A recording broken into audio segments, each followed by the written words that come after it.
Kata orang Jawa, apapun isi kesadaran kita, apapun pembentuknya, ayo tetap eling lan waspada. Eling itu kita sadari, waspada itu kita waspadai.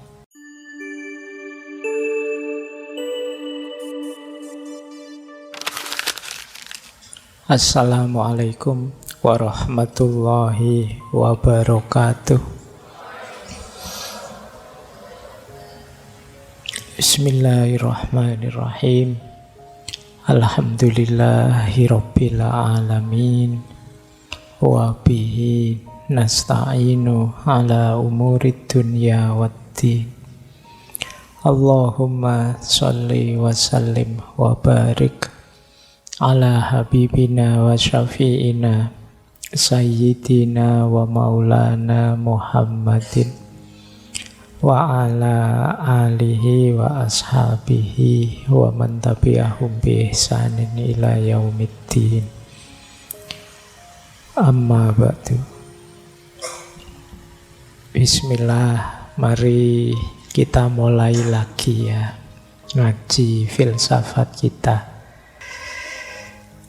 Baik, malam hari ini tema kita tema kesadaran.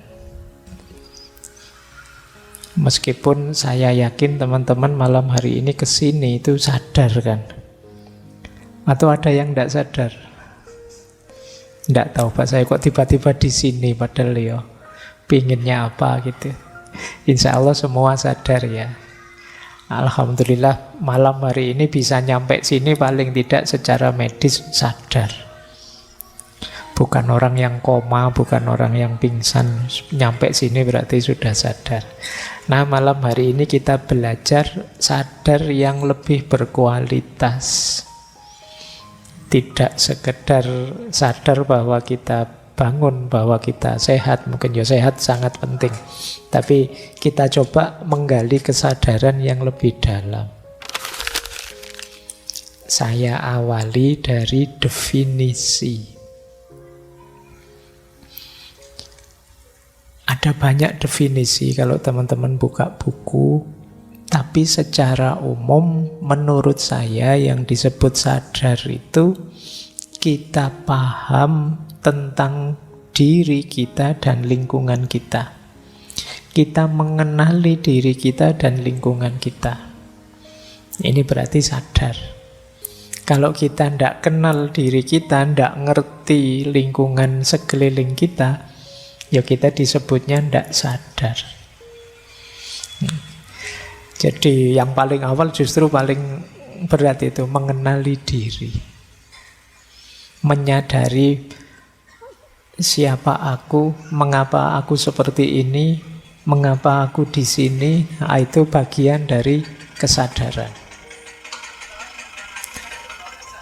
Oke, itu yang pertama ya. Yang kedua, sadar itu kadang didefinisikan sebagai waspada atau terjaga, bangun. Ya ini lawannya pingsan, lawannya koma, lawannya ngantuk.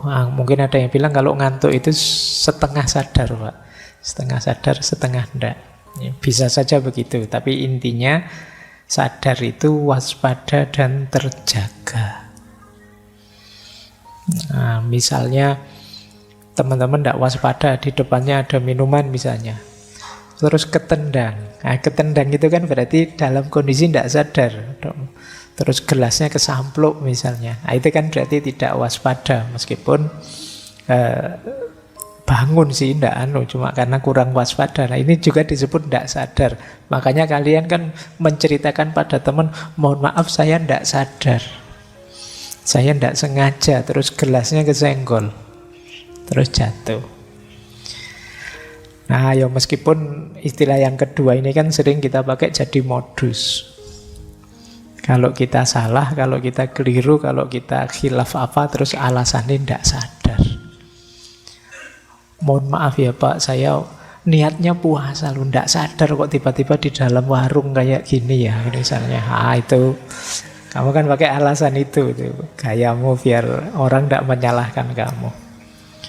Padahal kamu asik main game misalnya. Loh, saya tidak sadar Pak, dari subuh sampai maghrib saya berarti tadi tidak sholat zuhur, tidak sholat asar. Ya mohon maaf ya Pak, tidak sadar. Ya sadar, wong kamu main game dan menang, ya kadang kalah ngamuk-ngamuk, itu namanya masih sadar. Nah, jadi waspada dan terjaga. Ada juga yang mendefinisikan sadar, itu yang nomor 3 itu. Isi mental dan pikiran. Jadi kalau ini lebih ke bentuk kesadaran. Di isi diri kita, isi mental kita. Misalnya saya ada di sini dengan kesadaran saya sedang memberi kajian. Kalian duduk di sana dengan kesadaran sedang mengikuti kajian. Awas kebalik-balik, awas keliru.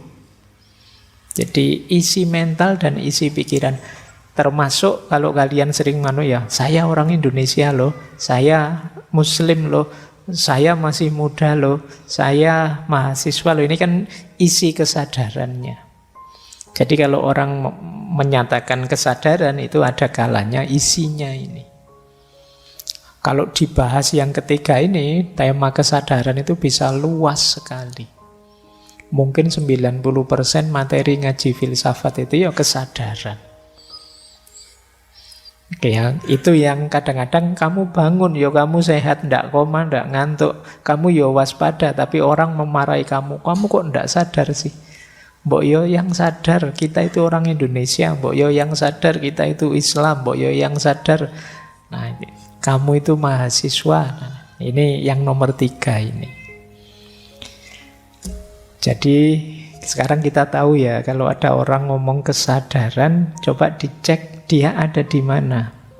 Apakah kesadaran yang pertama, pengenalan diri, pemahaman diri dan lingkungan, ataukah kewaspadaan, keterjagaan?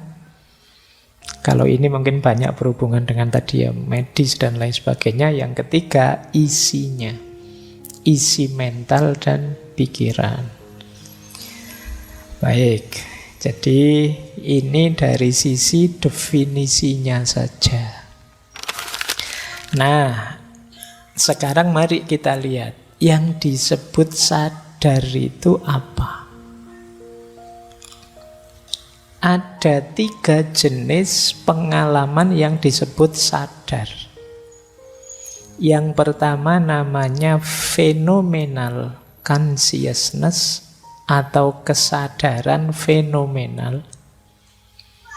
Yang kedua access consciousness, kesadaran akses. Dan yang ketiga self consciousness, kesadaran tentang diri.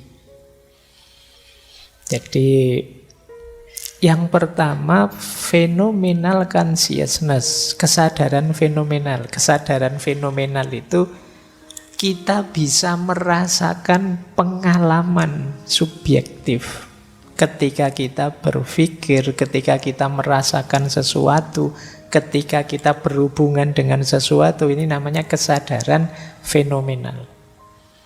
Sensorik, motorik, psikomotorik, kognitif kita kerja dan bisa merasakan sesuatu, berarti kita sadar. Tapi sadar secara fenomenal. Misalnya ya, kita bisa minum. Bismillah. Silakan yang ada minumnya diminum. Yang tidak ada dilihat saja.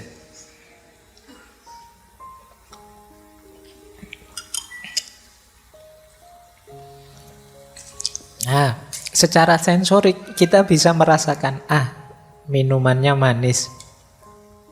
Suka saya senang yang manis-manis. Selain minuman juga saya suka yang manis-manis. Nah, suka atau tidak suka itu emosi.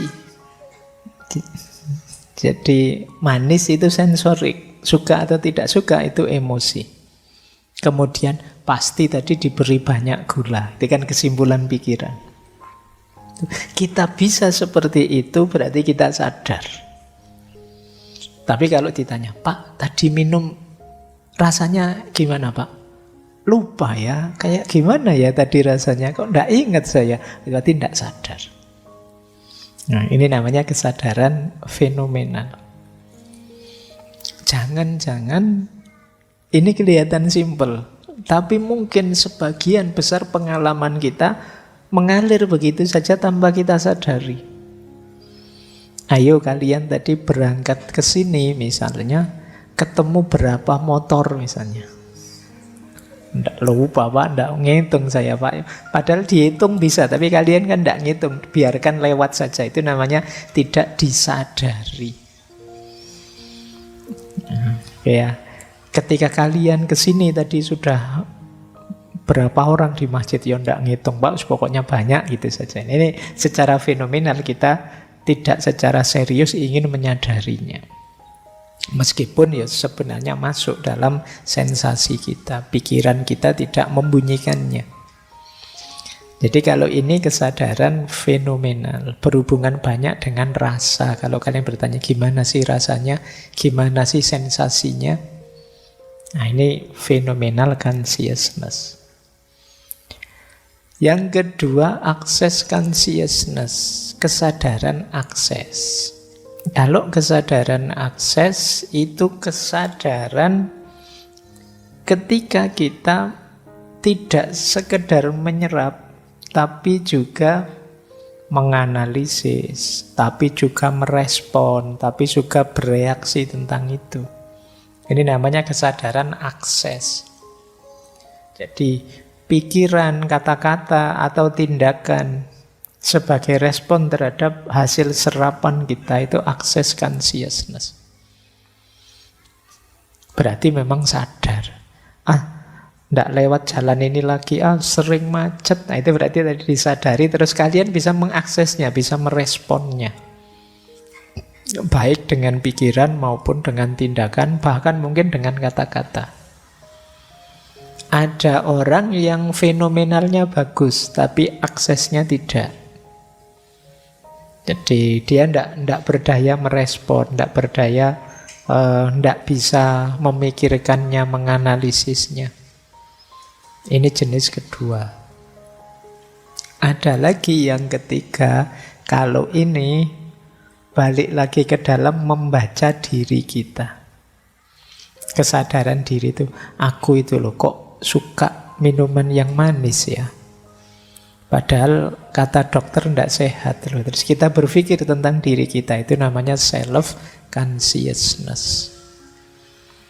Jadi yang disebut sadar itu bisa phenomenal consciousness, bisa access consciousness, bisa self-consciousness. Ini jenis pengalamannya. Saya lanjutkan, kalau informasi. Nah, inilah cirinya kita benar-benar sadar. Jadi kalau teman-teman ingin menguji saya ini sadar beneran atau tidak, coba lihat 7 aspek ini. Ini konsep ini disebut 7 aspek kesadaran. Dari yang paling fisik sampai yang lebih dalam. Nah, sekarang kita lihat, kita termasuk orang yang sadar apa tidak. Yang pertama, orang sadar itu cirinya mampu menyadari dan menyerap informasi sensorik. Jadi, ciri pertama persepsi. Mata bisa melihat, kemudian telinga bisa mendengar, kemudian hidung bisa, hidung itu apa? Mencium ya. Kamu kalau ciuman pakai hidung? Kayak membau. Ya. Terus kalau merasa pakai apa? Merasa itu lidah apa hati?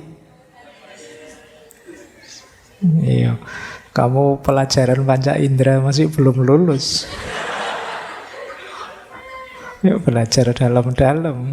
Oke ya, yang pertama persepsi. Persepsi normal berarti lumayan, kamu sadar. Tapi hanya satu unsur, masih ada unsur yang lain. Orang sadar yang kedua, cirinya apa? Attention. Attention itu bisa memfokuskan kesadaran pada hal tertentu dan menyisihkan yang lain. Ini namanya orang sadar. Saya sekarang tak ngaji, main HP-nya nanti saja, berarti kamu sadar. Jadi saya sekarang tak makan dulu, nanti saja main gamenya. Nah, ini namanya bisa melakukan attention. Berarti kamu benar-benar sadar. Ada loh orang itu yang sulit untuk fokus. Tidak bisa melakukan sesuatu secara penuh perhatian. Nah, orang yang kesadaran penuh itu bisa attention, bisa memfokuskan target kesadaran pada objek tertentu. Nah, yang kedua, intention. Intention itu bisa punya target, punya intensi, bisa punya maksud. Kalau situasi kayak gini enaknya harusnya kita ngapain ya? Jadi ada maksud yang bisa kita lihat, berarti memang sadar. Kalau kita tidak sadar, kita tidak mungkin punya keinginan ini, keinginan itu. Jadi tidak apa-apa kalau kamu punya teman cerewet, aku pengen ini, aku pengen itu. Ya, alhamdulillah, meskipun tidak keturutan, yang penting temanku masih sadar. Jadi dia tidak pingsan, tidak tidur, ya dia masih sadar, alhamdulillah. Nah, ini intention namanya. Mampu punya keinginan. Kemudian yang keempat, self-awareness. Mampu mengenali dirinya. Kalau temanmu sering bilang begini, itu kan kamu, kalau aku begini, berarti dia punya self-awareness. Dia tidak tenggelam dalam kerumunan, dia tidak takut mengekspresikan dirinya, tapi dia bisa mengenali, ini loh aku. Terus punya self-awareness, mengenali diri sebagai individu yang unik, sebagai diriku sendiri. Itu yang keempat. Yang kelima, orang sadar itu emosinya hidup. Emotional experience. Kita bisa gembira, bisa sedih, bisa marah, bisa cemas, bisa senang. Berarti sadar. Jadi bisa merasakan dan mengekspresikan rasa. Berarti sadar. Gimana ngaji malam hari ini? Tidak tahu ya Pak. Ayo, berarti kamu tadi ngajinya tidak sadar. Kalau tidak cocok, tidak enak Pak ngajinya tadi. Enak Pak ngajinya tadi. Itu kan emosimu hidup, main. Berarti kamu menjalankannya dengan sadar. Jadi kalau kita sadar, itu emosi kita pasti bekerja. Meskipun tidak dinyatakan, meskipun tidak dibunyikan. Begitu ditanya kamu bisa jawab. Misalnya, gimana kuliah hari ini? Wah, enggak kayak minggu lalu Pak, saya agak capek. Kayak itu kan emosimu main. Ketika kamu benar sadar, ini akan main. Kemudian ciri lagi yang keenam, orang sadar itu volition. Volition itu bisa membuat keputusan sendiri secara sadar. Saya ingin tidur saja malam hari ini sampai besok pagi jam 7 misalnya. Nah, itu volition. Bisa memutuskan sendiri, mengambil tindakan sendiri sesuai nilai yang menurut kita benar. Alah, daripada nonton TV tidak ada yang bagus, main game bosen, pegang HP ngapain juga tidak ada yang WA. Misalnya tidur aja deh. Itu kan keputusan kita sendiri. Itu menunjukkan kita sadar, namanya volition. Dan yang terakhir, orang sadar itu cirinya metacognition. Metacognition itu bisa memikirkan pikirannya. Itu benar-benar sadar sudah.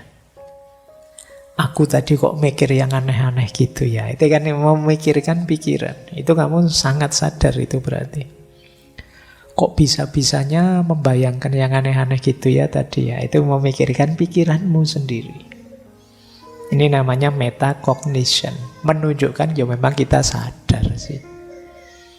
Bisa mengenali diri kita sampai ke level pengenalan itu sendiri. Jadi ayo dicek ya, teman-teman punya ciri 7 itu apa enggak? Kalau punya, alhamdulillah sadar. Kalau Pak banyak yang hilang Pak, saatnya disadarkan. Orang yang tidak punya 7 itu berarti tidak sadar. Orang yang tidak sadar tidak menikmati hidupnya. Mungkin ada banyak hal menarik, hal nikmat, hal luar biasa, tapi kamu lewatkan begitu saja. Maka hiduplah dengan sadar, dengan yakdhon tadi. Biar apa? Biar bisa menikmati hidup.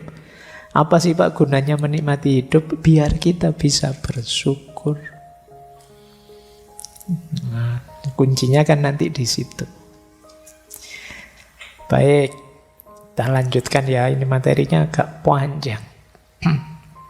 Nah, sekarang kita lihat apa sih yang mempengaruhi kesadaran. Ada yang bilang kesadaran itu dipengaruhi 4 hal. Cara kita hidup dengan kesadaran yang seperti apa itu dipengaruhi 4 hal. Yang pertama, susunan genetik, warisan genetik. Jadi memang orang itu membawa warisan-warisan genetik. Mungkin kita jadi orang yang pemurung kah, ambisius kah, itu mungkin ada hubungannya dengan struktur DNA kita. Yang itu ya diwariskan turun-temurun. Yang kedua tentu saja kalau ini banyak diceramahkan, keluarga dan masyarakat. Jadi kesadaran kita banyak dipengaruhi oleh keluarga dan masyarakat. Kita lahir dari keluarga seperti apa, seperti itulah kita biasanya berperilaku. Di masyarakat yang bagaimana, seperti itulah kita berperilaku. Misalnya menghadapi orang minta-minta di pinggir jalan, itu mungkin ada yang bilang, "Nggak usah dikasih Pak, kalau dikasih manja." Nah, temenmu bilangnya, "Alam, dikasih saja paling berapa, toh kita juga ndak rugi." Kok bisa beda cara berpikir seperti ini? Ya mungkin karena masyarakat dan keluarganya menanamkan cara berpikir yang berbeda tadi. Jadi kalian boleh menelusuri, aku itu loh kok jadi orang baperan kayak gini lah. Akarnya dari mana? Apa struktur genetik, apa karena masyarakat atau keluarga atau apa? Atau karena yang ketiga itu sejarah dan pengalaman hidup. Oh mungkin ada sejarahnya, oh ada pengalamannya yang membawa saya ke situ. Jadi kesadaran kita dibentuk oleh pengalaman kita. Mungkin pernah ngalami ditipu teman habis-habisan. Akhirnya kita kemana-mana membawa kesadaran, jangan mudah percaya sama orang, jangan mudah percaya sama orang. Terus-terusan begitu. Kenapa? Pengalaman. Kalian ngaji ke sini dengan kesadaran, saya tidak akan ngambil minum lagi. Kenapa? Karena minggu lalu nendang gelas dilihat banyak orang, malu aku. Nah itu kan terus karena pengalaman itu kamu sekarang sudahlah, tidak minum juga tidak apa-apa. Jadi kesadaranmu berubah terusan. Atau ya memang ada tipe tertentu kepribadianmu, pola yang selama ini kamu kembangkan. Mungkin kamu baca buku apa, kitab apa, mengidealkan, wah saya harusnya begini, harusnya begitu. Terus dirimu terbentuk, kamu membentuk dirimu seperti itu. Dan kamu lahir dengan kesadaran begitu. Mungkin dengan kesadaran serius atau dengan kesadaran apatis atau dengan kesadaran cengengesan atau itu dibentuk oleh 4 hal ini. Tapi menarik, kata orang Jawa, apapun isi kesadaran kita, apapun pembentuknya, ayo tetap eling lan waspada. Eling itu kita sadari, waspada itu kita waspadai. Eling itu kita sadari, ayo kita sadari. Iya sih kita ada struktur genetik begitu, ada pengalaman yang membentuk kesadaran kita, tapi ini bukan harga mati. Iya sih saya punya pengalaman traumatik, tapi tidak apa-apalah. Akan saya ulang, siapa tahu berhasil, itu bisa.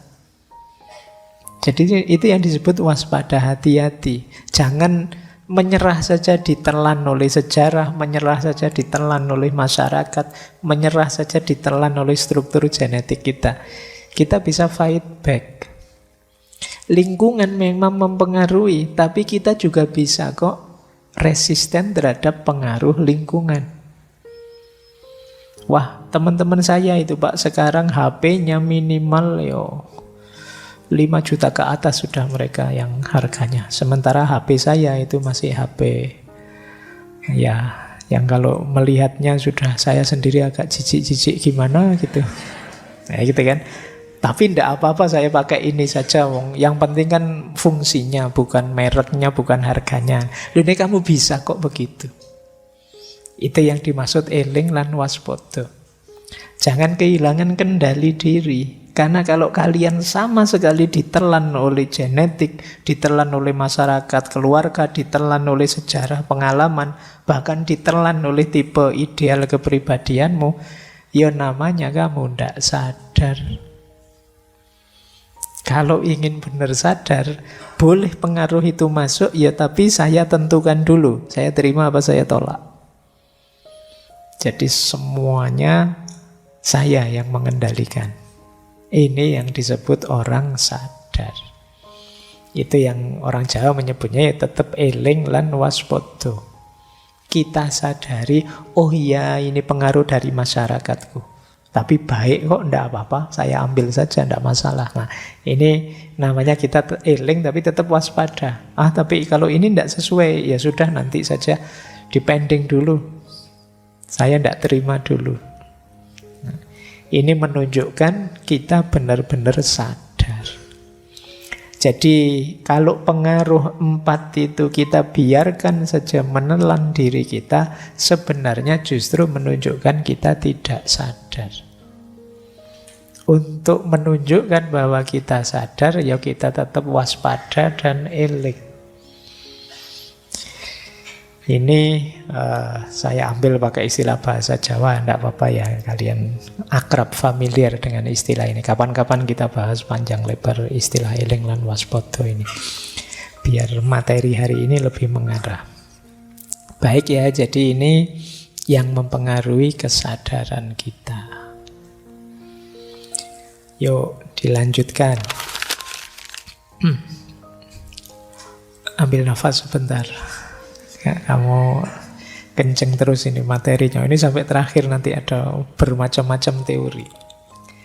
Nah, ini teori yang mungkin sering kalian dengar. Ada kesadaran namanya conscious.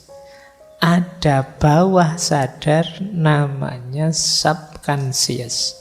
Ada ketidaksadaran namanya unconscious. Ya, sadar itu berarti yang saya lakukan, saya pikirkan, saya katakan secara sengaja. Sadar, serius dan sengaja. Kalau subconscious, segala yang tidak kelihatan, jadi tidak berada dalam kesadaran saat ini, tapi dia akan muncul kalau ada pemicunya. Dan biasanya ya munculnya tanpa kita sadari, makanya disebut subconscious. Misalnya, apalah, kebiasaan-kebiasaanmu. Misalnya kamu, setiap kali minum selalu saja diputer, misalnya tutupnya. Ini kan kebiasaanmu. Itu kan kamu tidak sadar. Tapi kalau mau disadari bisa. Itu yang disebut subconscious. Ada ndak yang kalau minum ndak mau dari ujung sini, tapi diputer, khawatir bekasnya orang, diputer terus minumnya gini. Dan itu kebiasaanmu yang kamu ndak sadar. Keluarnya selalu begitu. Itu kan namanya ndak kamu sadari, tapi kalau mau kamu sadari bisa. Kamu inget-inget, iya ya saya itu kalau minum selalu begini. Misal. Ini namanya subconscious. Saya itu kalau dimarahi selalu saja terus di kamar, nutup kamar, nyepi, menyendiri gitu. Itu kamu tidak sadar.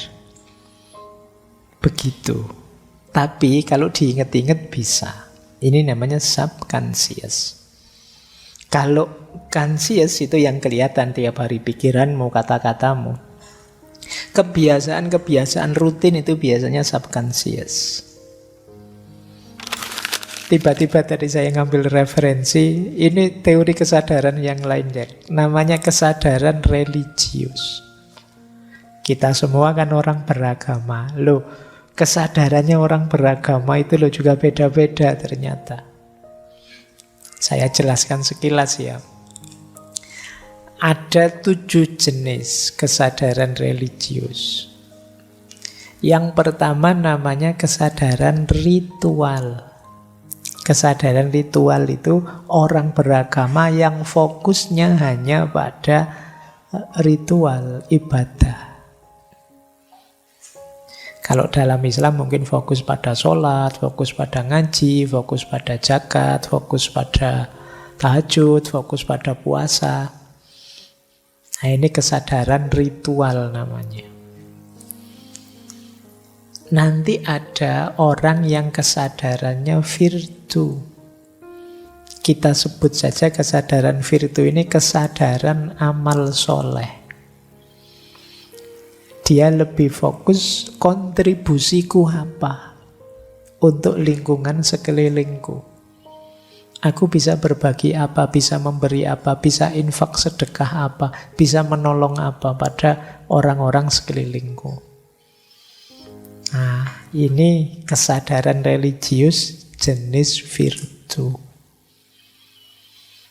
Nanti ada juga kesadaran mistik, mystical. Kalau ini para sufi ada di sini. Fokusnya pada kedekatan dan pengalaman berhubungan dengan Tuhan.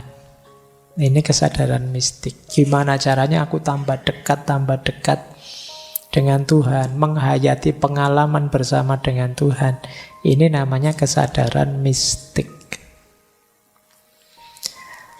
Ada orang beragama itu kesadarannya kesadaran reflektif. Jadi dipikirkan, direnungi, dicari hikmahnya, dipahami konsep-konsepnya, dirasionalkan. Ini kesadaran reflektif namanya. Kita misalnya di beberapa sesi ngaji filsafat, tema-tema agama itu banyak yang model kesadaran reflektif. Nanti ada juga orang beragama itu membawa kesadaran transformatif. Kesadaran transformatif itu fokus pada bagaimana aku harus berubah jadi lebih baik terus-menerus.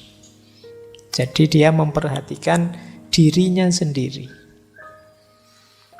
dalam segala aspek keberagamaan. Saya ingin saya berubah lebih baik terus. Dan ini tidak gampang karena biasanya orang beragama itu sudah yakin terus mandek. Merasa sudah baik, merasa sudah benar.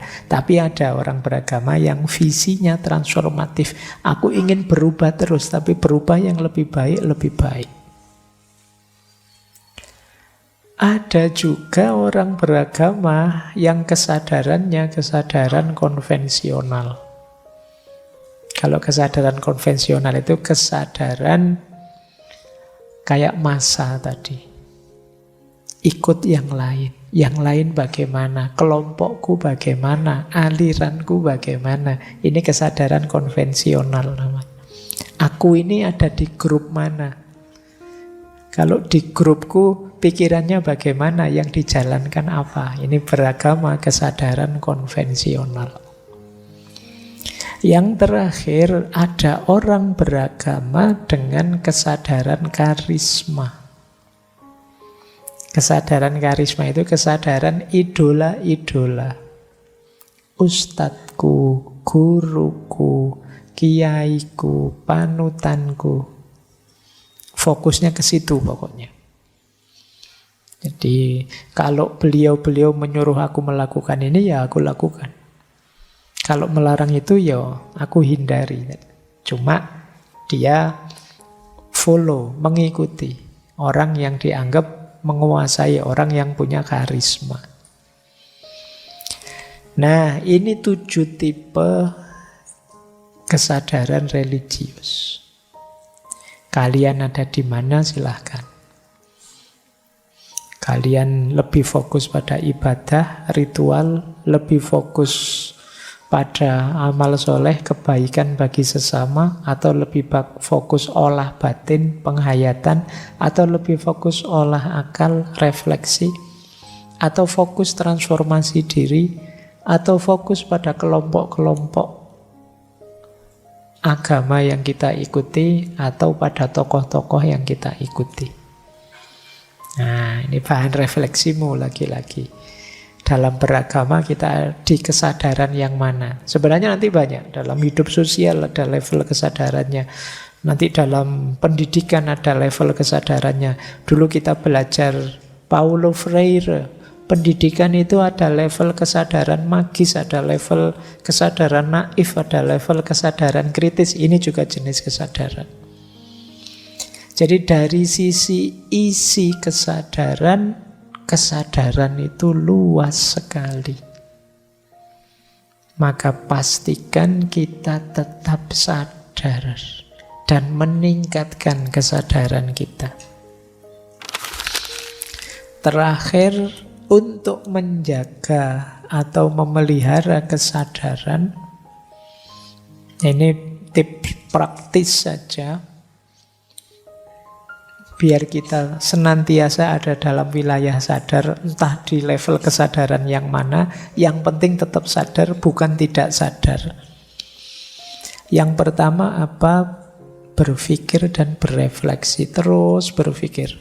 Jangan berhenti berpikir. Selama kita masih berpikir, berefleksi tentang hidup kita, saat itu berarti kita masih sadar. Yang kedua, berempati dan menghayati pengalaman. Berempati itu peduli dengan sesama. Kemudian mari kita rasakan, kita nikmati, kita hayati setiap pengalaman. Wah, saya sedang sedih nih. Wah, saya sedang seneng nih. Wah, saya rasanya kok flat-flat saja ya. Kok rasanya tidak nyaman ya. Mari kita nikmati ini semua. Paling tidak, begitu kita sadar apa yang kita rasakan, ya saat itu sebenarnya kita sadar. Tidak cuek. Jadi tidak apa-apa, meskipun pahit, kita akui saja, berarti kita sadar. Dan yang ketiga, untuk menjaga kesadaran, mari kita jalankan apa yang kita ketahui. Jadi bertindak dan evaluasi terus-menerus.